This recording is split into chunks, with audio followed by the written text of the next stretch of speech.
चिड़िया और गोरी कवि एक दिन नदी के पास पानी पी रही थी कि अचानक से गोरी कवि का ध्यान एक पानी में बहते हुए घोंसले पर पड़ता है जिसमें एक अंडा भी था।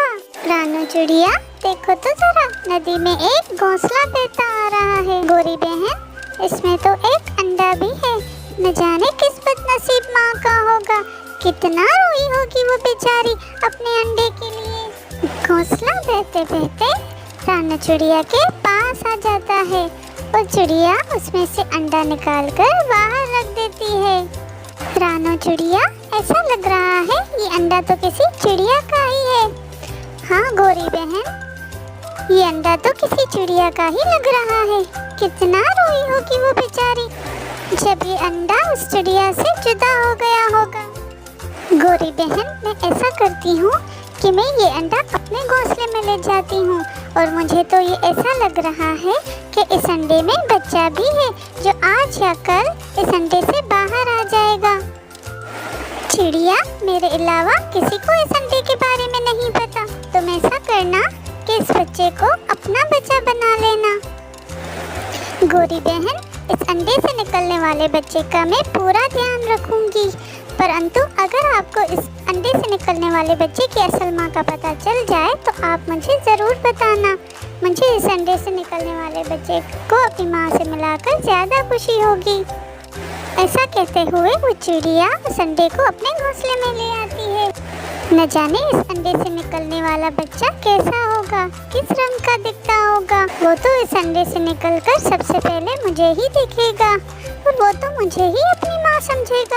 ऐसे ही 2-4 दिन गुजर जाते हैं और फिर एक सुबह थी कि उस अंडे से एक खूबसूरत सा बच्चा बाहर आता है जो कि बहुत ही ज़्यादा खूबसूरत होता है। वो बच्चा तो बहुत खूबसूरत था और वो बच्चा तो था भी किसी चिड़िया का ही। मम्मा, मम्मा, मेरी प्यारी मम्मा, जल्दी से मुझे कुछ खाने को दे दो। इस अंडे से निकलने में मुझे बहुत जोर लगा है।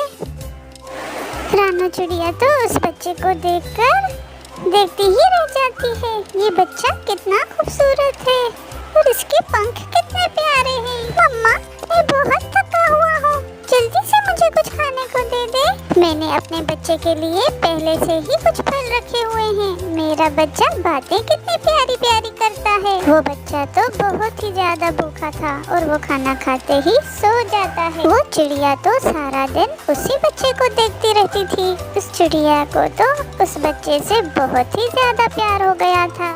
अगर किसी को पता चल गया और ये बच्चा कोई मुझसे ले गया तो मैं तो मर ही जाऊंगी। कहीं गोरी कवि ना किसी को बता दे। मैं ऐसा करती हूँ, कल सुबह ही उसके पास चली जाती हूँ और उसे किसी को भी बताने से मना करती हूँ। इस बच्चे को अपना समझकर ही पालूंगी, मैं ही इसकी माँ बनूंगी। फिर ऐसा सोचते हुए रानू चिड़िया सो जाती है और सुबह होते ही गोरी कवि के घोंसले में पहुँच जाती है। आवरी चिड़िया, कैसे आई हो और उस अंडे का क्या बना जो उस दिन नदी से मिला था?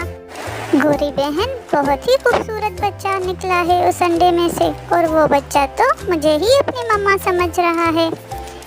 चिड़िया, वो बच्चा है तो किसी चिड़िया का ही ना?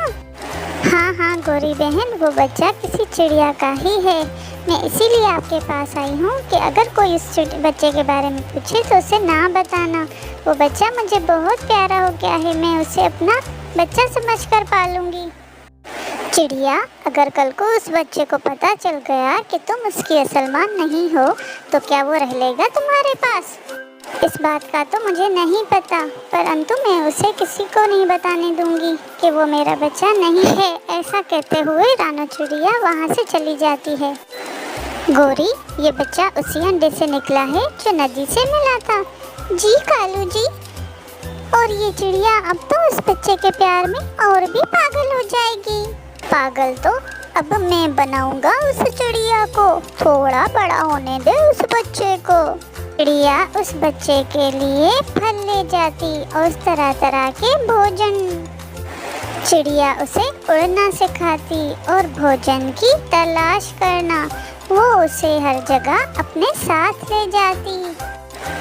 ऐसे ही दिन रात गुजरते गए और अब वो बच्चा तो बड़ा हो गया था और अब तो वो उड़ने भी लगा था।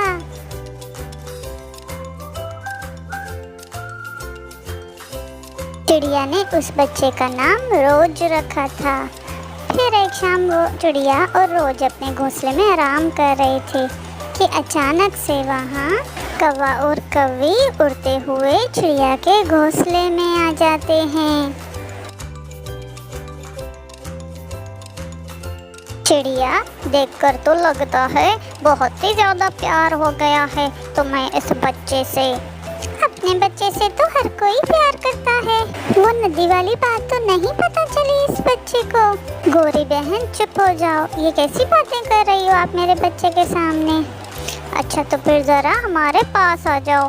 अगर तुम ये चाहती हो कि इस बच्चे को ये पता ना चले कि तुम इसकी असल माँ नहीं हो तो तुम्हें रोज़ हमारे घोंसले में भोजन देकर जाना पड़ेगा। कालू भैया, ये अचानक से आप कैसी बातें कर रहे हो? पहले तो आपने कभी ऐसी कोई बात नहीं की। मुझे इसी बात का तो इंतज़ार था कि कब ये बच्चा बड़ा हो और मैं तुम्हें ब्लैकमेल करूं। बस फिर भूल ना जाना अगर कल भोजन ना पहुंचा तो। आप दोनों जाएं यहाँ से, मैं कल आपको भोजन दे जाऊंगी। फिर वो शैतान कौवे कौवी वहाँ से चले जाते हैं। मम्मा, ये कौवा और कौवी आपसे क्या बात कर रहे थे? कुछ नहीं मेरी जान, वो दोनों मेरे दोस्त थे, वो मुझसे मिलने आए थे।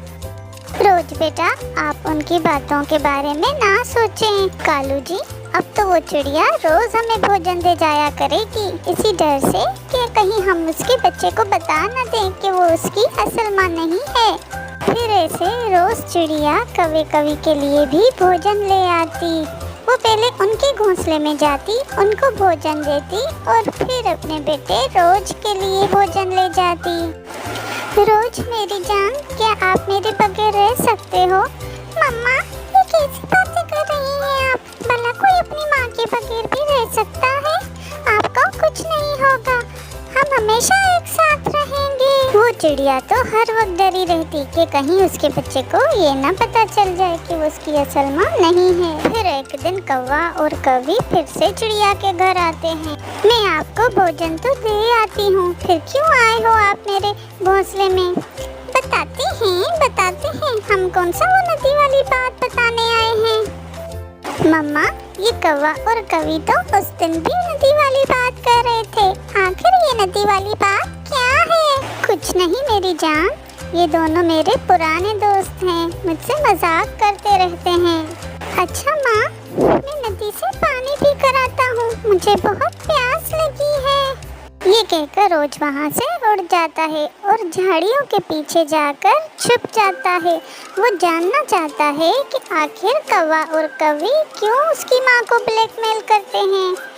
चिड़िया, हमारा घोंसला टूट गया है, हम पास वाले जंगल में जा रहे हैं, शाम तक हमारा घोंसला तैयार होना चाहिए। पर कौवे और कौवी, मैं आपके लिए भोजन लाऊंगी या आपका घोंसला बनाऊंगी? हमारे सारे काम तुम ही करोगी, वरना बता देंगे तुम्हारे बेटे को कि तुम उसकी असल माँ नहीं हो। ये सब सुनते ही रोज की आंखों में आंसू आ जाते हैं। मम्मा, आप मुझे कितना प्यार करती हो, भाग जाओ यहाँ से कौवे और कौवी, आज से मेरी मम्मा आपका कोई काम नहीं करेगी। मम्मा, मुझे सब पता चल गया है और आज